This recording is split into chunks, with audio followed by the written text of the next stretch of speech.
What?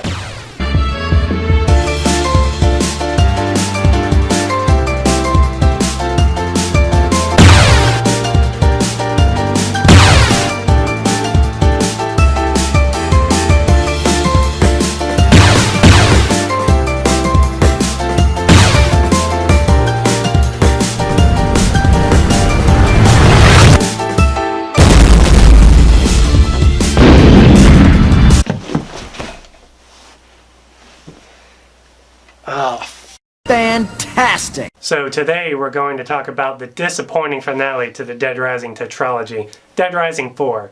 The short and sweet review is that out of all of the Dead Rising games, including things like Case West or Case Zero or Off the Record, this is the one that does its best trying to be a Dead Rising game, but it just falls short. So we start off in what we can only presume to be a nightmare sequence as Ghost Frank keeps berating current Frank West, calling him a has-been and all of this other stuff. And at first you feel kind of bad for Frank West when he's waking up in a cold sweat because of the PTSD he suffered from barely making out of Willamette alive the first time. But then the rest of the game happens. Frank is called by one of his students, Vic Chu. Oh, he's also a college professor or something, but it's like completely irrelevant besides justifying why Frank casually hangs out with a 20-year-old. Not a good justification, considering it could still get Frank sent to jail and Vic in trouble. But as you come to find out about the rest of this game, ethics, common decency, making a good game, none of this was really considered. Skip ahead a bit, and Frank and Vic are investigating a paramilitary compound, and surprise, surprise, they're working on zombies as weapons, or something stupid and generic. So Frank decides to let us know that he's been going through therapy. My therapist says it's an ongoing process. Which I think he might be lying about. You're really killing those zombies pretty hard, Frank.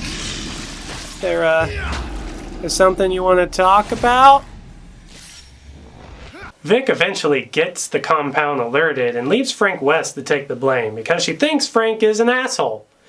Which is retroactively something she's right about, but in the moment right here, Frank West was definitely right and he shouldn't have been thrown under the bus. But don't worry about that, because we'll have plenty of chances to throw him under.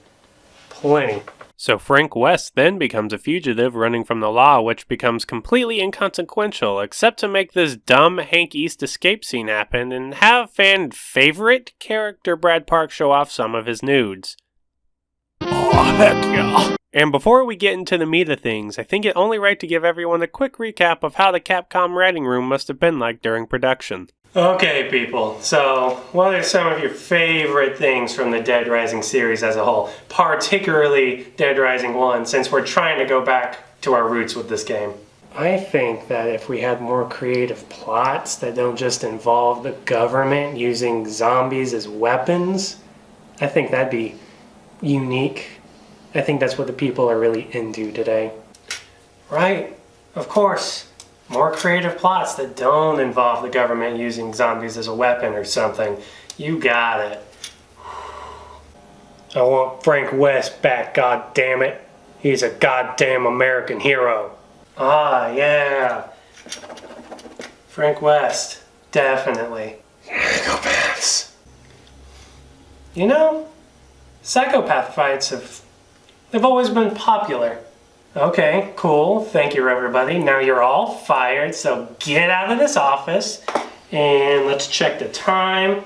It's 9:36. So tell the interns they need to have the game finished by lunch. Now that we covered that, I think we can start talking about the game as a whole. So, after Brad Park recruits a wanted criminal to do his dirty work and they get shot down by the latest cookie-cutter garden variety paramilitary group, you crash land in the setting for this game, which is, of course, Willamette, Colorado. Yeah, from the first game. Then, after a brief firefight with this same group, and after saving a hipster, you and Brad Park split ways, and I hope you never really wanted to see or talk to Brad, because aside from the 4 2-second long transceiver conversations you have throughout the game, he's pretty much gone. He might as well not exist. You could cut him out of this whole game, it wouldn't be any different, which you'll find is another common trend. And this leads to the worst adaptation of the camera mechanic to date. In investigation mode, you basically just point your camera around at everything until you find what you're looking for. I personally prefer taking a selfie in front of absolutely everything I could. For the first few times investigation mode was fun. I mean, Frank makes goofy faces, and it's just all cool beans. The problem comes in when you can't enter into a single important room in this game without having to do a stupid investigation mode to cover for the fact that Capcom is just using these scenes to fill in the empty spaces to make up for the fact that they didn't want to pay for cutscenes and they didn't want to write a good story. Here is an example of what a common investigation mode looks like.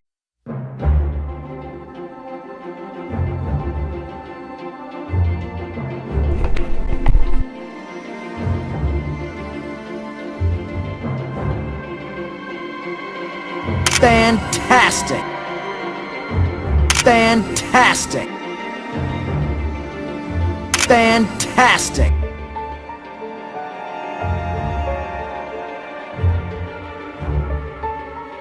Fantastic!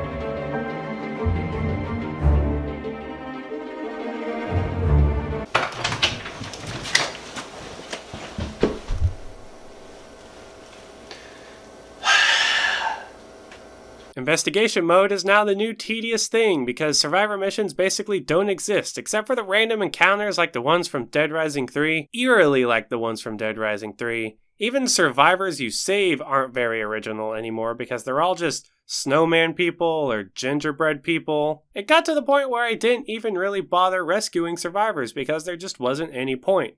Somehow, they made a survivor mechanic that's worse than Dead Rising 1's. And that's saying something, because saving survivors in Dead Rising 1 was terrible, but at least it felt like it mattered. So, this is basically what we get. Frank West bounces from location to location around the map, which looks eerily familiar to Dead Rising 3, by the way. Like, way too eerily familiar. Like, they literally just stole the assets from Dead Rising 3 and then slightly changed it thinking you wouldn't notice it familiar. And if you aren't doing a crappy investigation segment, then you're probably either using an NPC to further your own goals by being a terrible human being in character. Hey Frank, can you help me out here? That depends. What do I stand to gain from it? Nothing. But I'm a person, and I need help. Isn't that enough? Oh, sorry. No, I found something a lot more interesting to do. Bye. On the plus side, the combat system has been changed again. They streamlined it a lot in Dead Rising 4 from previous games, and honestly, it's really good. I really like the combat in this game. Except throwing weapons. But considering I could always carry 4 health items, heal in an instant, and pick up more health because it's literally everywhere, I never felt threatened at any point in the game, and since there's no longer a time limit for the story, this overall just felt like baby's first Dead Rising game more than anything else. Hey, let's check in with Brad and see what he's found out. Frank, I just got some analysis back on the reading. This outbreak is immune to the vaccine and to Zombrex. Holy shit.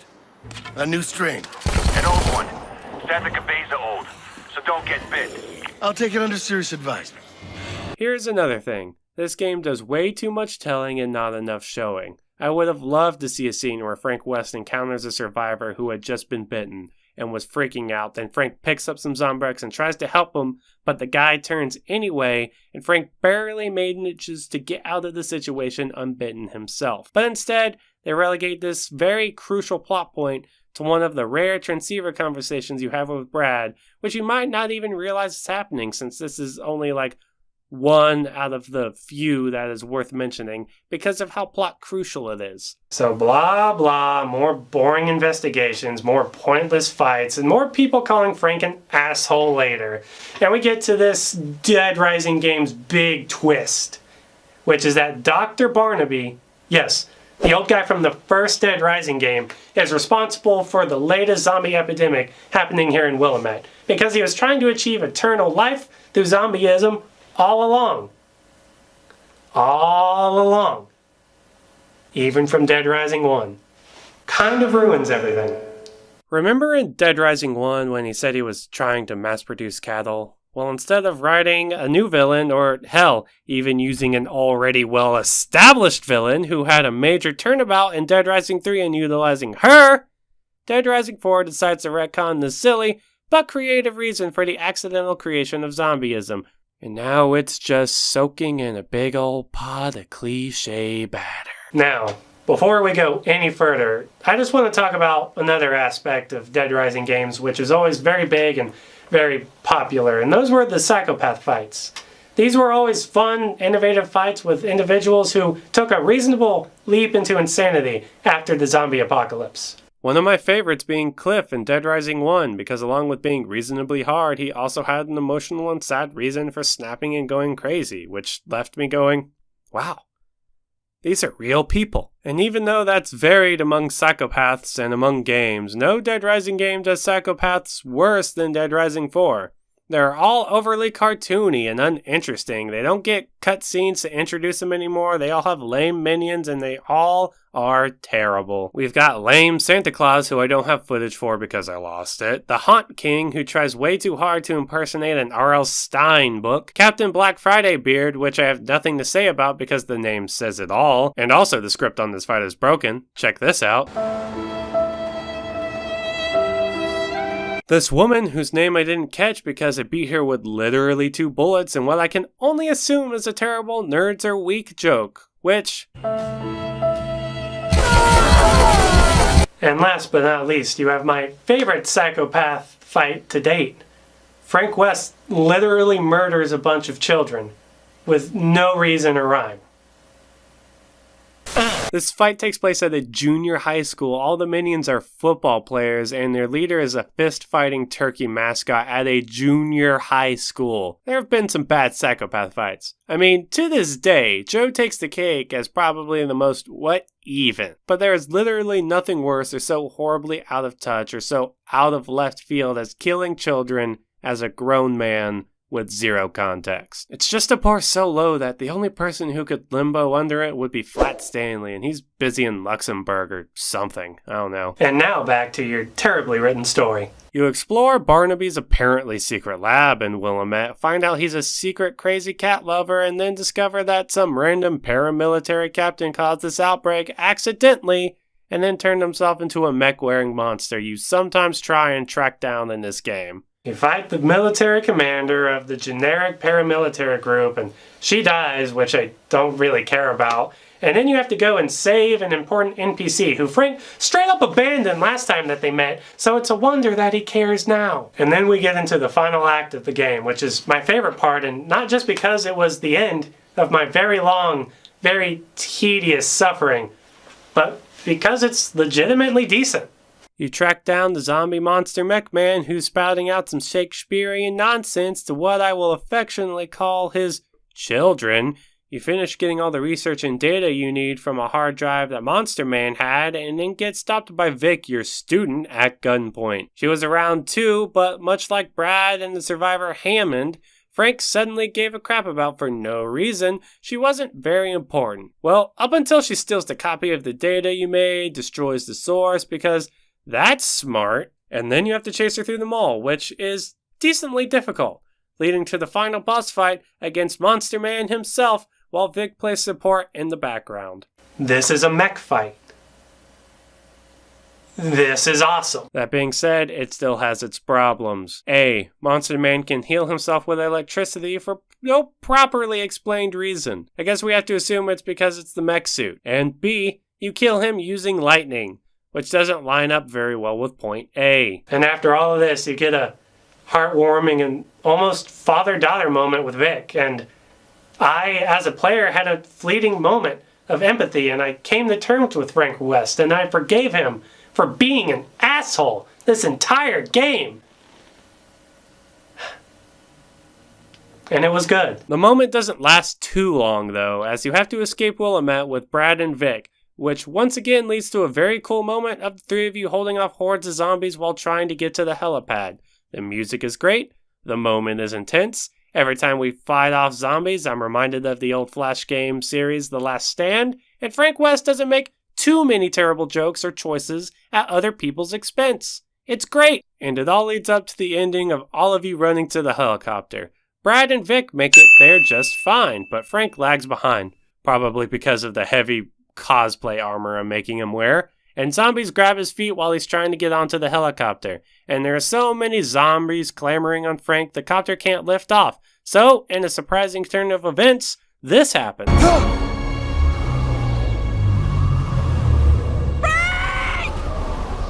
And Frank sacrifices himself and gets eaten alive by the zombie horde while Brad and Vic get away with the evidence of the outbreak and who caused it. Part of me was sad to see Frank West go out like this because Frank has always been my favorite protagonist of the Dead Rising protagonists.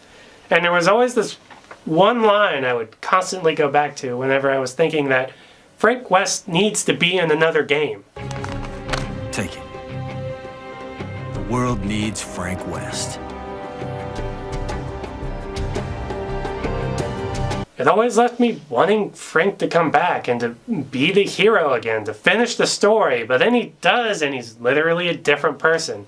He was a complete asshole up until the final hour of the game, and not even remotely likable. So with that in mind, I was kind of glad he went out the way he did, because he went out the way that he needed to go out, as a good person, as the hero he was built up to become since Case West. I will say this. Anytime using the mech armor was cool. I never felt cooler or had more fun than when I was summoning literal ice tornadoes to destroy thousands of zombies. But as controversial as it might be to say about a game where zombie killing is super important, killing zombies and feeling cool is just not enough to carry this game past its issues. The story is bland, contradictory, and doesn't really carry much weight because it relies solely on an accident. The game itself is too easy. There's no real reason to do anything besides the main story, not that there is much of anything to do besides some lackluster psychopath fights, and Frank West is just An asshole. and the game doesn't even tie up all the loose ends in the series like it could have and should have. I want to hope for a Dead Rising 5.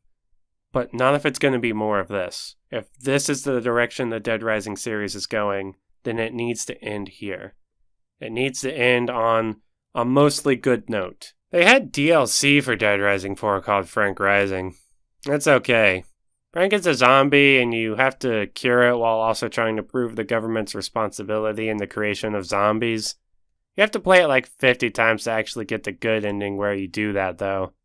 So I just treat the original ending as the true ending. Also, is Isabella just gonna get away with all that shit? Hey everybody, thank you for watching this video. Be sure to give it a like, and more importantly, subscribe to PartyGod Douglas Productions, and be sure to also follow me on Twitter, because you'll always stay updated, you'll never miss a video, you'll get to experience me, and I'm funny, sometimes, and nice, almost always. And that's it for now, so remember, every video is a party. And you're invited to the next one.